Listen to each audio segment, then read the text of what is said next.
Alright guys, welcome to the Metropolitan Rank Up Survival Dungeon video. I've got some pretty bad metros to start off.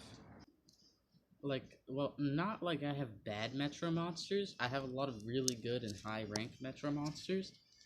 But my lowest rank monsters are some of the worst monsters of the era that I put off ranking up until the very end.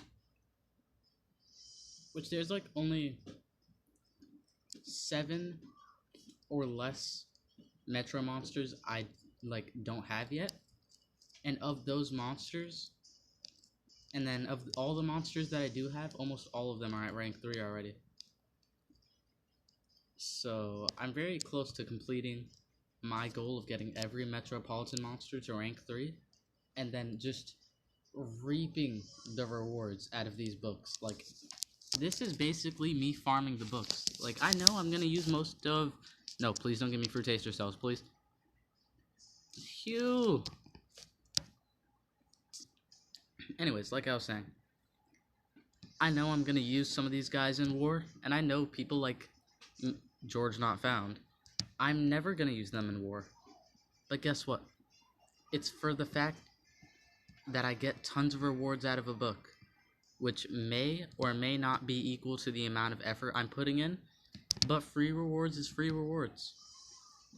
For example, if I get Butcher Rank to rank 3, I almost promise you, never gonna use him in war. Right? Butcher Rank is straight trash. No offense, Butcher Rank. He's got some potential as an attacker who will take out their targets one at a time, because he'll do 3 pecks, and with Hidden Shiv, that's a couple K damage. And since he's metal and you face a lot of light monsters in the meta, he's got the elemental advantage. But that's pretty much where his stuff ends. Because it's oh, so he's got Pierce or something that allows him to contend with Cherub Cupid? Then it's no. He's an absolutely naked monster.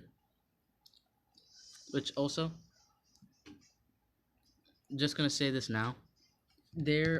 I've seen the sneak peeks for some of the monsters coming out soon. They are just absolutely trash. They're releasing some really bad monsters soon, on the level of George Not Found and Butcherang, but worse. So, if you're hoping for some good free-to-plays next season, looks like they're all going down the path of Chivalry.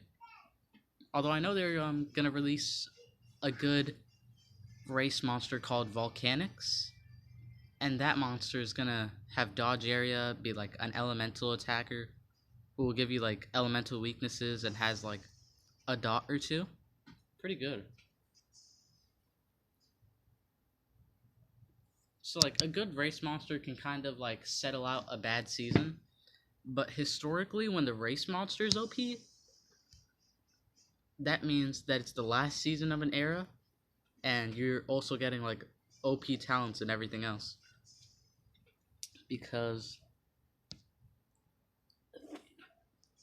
I think of Uriel, the last race monster of the Blossom era, and boom, he was the most OP monster ever for a bit. I'm not sure if he still holds that high of a standard. I think he might have fallen off a bit, but he's still I think the most used. Well, no, the second most used. The most used is Cherub Cupid.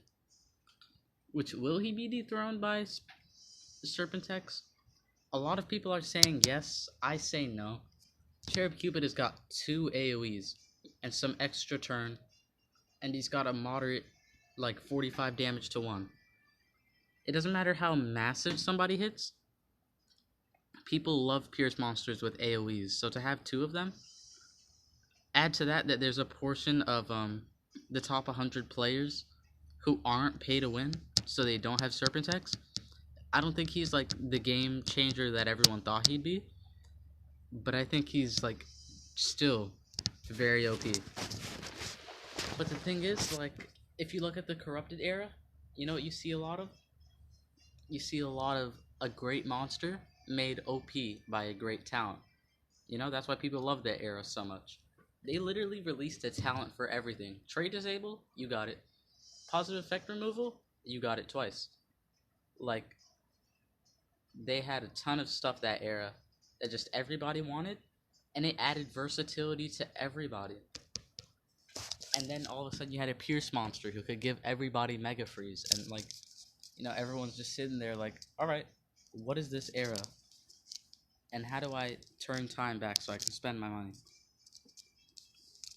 You know. So,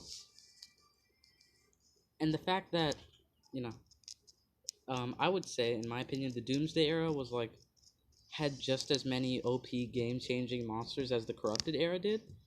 You know, because like for every like pure Pandolf, there's a Uriel. For every like Lord Nabotus, there's like uh War Master Girl. There's War Master Elvira. For like Xiao Long, there was Cherub Cupid. You know, like there's always the top 3 monsters, and they're always from the newest era. Which I gotta say, I do like that. I like the way that this game keeps it moving. It never gets stuck in an era. You know, even though there's might be some like young boomers or something who are like, oh, they should revisit this era and like make legendaries usable again. Which I'm like, legendaries are power creep. Like, even though we might now have some monsters that could handle the power creep of the legendary monsters, still nobody wants to deal with that, right? Like, sure, there's a chance you get Pierce Mega Froze in the meta, but it's just a chance. It's not like you can go fastest monster War Master Elvira anymore, because now she's not fast. Now you really have to like turn transfer to get that kind of thing to work. Which, to turn transfer to a turn transfer monster is more work than most people are willing to put in. What to do here? For the Dream Team, 23k, but all of our stamina is gone. Really depends on how hard these guys hit. I figured I was gonna get the death countdown. Although Blood Puppeteer is adding some extra damage. Alright, so AoE. AoE. There we go. Boom. The bleed doesn't land. And then recharge. Boom. Yeah, we're dead here. But this team only ever makes it to like node 9, node 10 on a really good day.